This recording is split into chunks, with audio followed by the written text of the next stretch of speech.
Well, here in the UK, there are similar problems.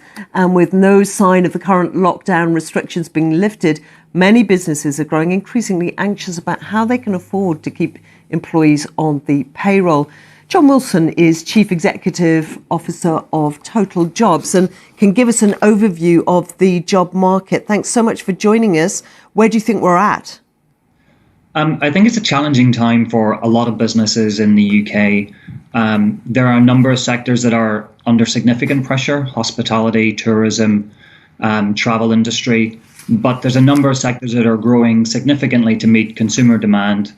Farming, agriculture is in demand right now, as well as healthcare and logistics, and even the IT sector experiencing some growth right now.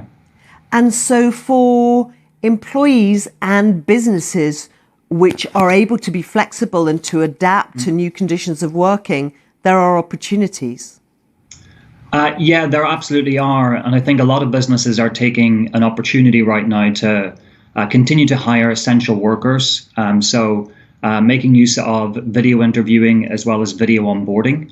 But also for people who find themselves out of work is to understand what their transferable skills are in the industry that they're currently employed in, and how they can translate to some of those areas of the economy that are experiencing growth. And just for those of them who may be watching us now, how would they go about that? Well, there are a number of ways you can do that. The company that I represent, TotalJobs, we look after a number of job boards, anything from the NHS right through to catering and hospitality. And so you can log in there and find the roles that you need. There'll be assistance for helping you with your CV, as well as video interviewing for the companies that use it. And there are still, believe it or not, even in this downturn, there are still thousands of jobs available for people that have the right skills and are out there looking for them. And for some people in some jobs, I mean, you mentioned hospitality there. Sure. Sounds as if it's going to be some time before the hospitality industry is up and running in the scale that we're all familiar with. Do you think people should be thinking about really shifting out and grasping this moment to do something else? Well, I think a lot of people that work in the hospitality sector do so because of a passion that they have for that industry.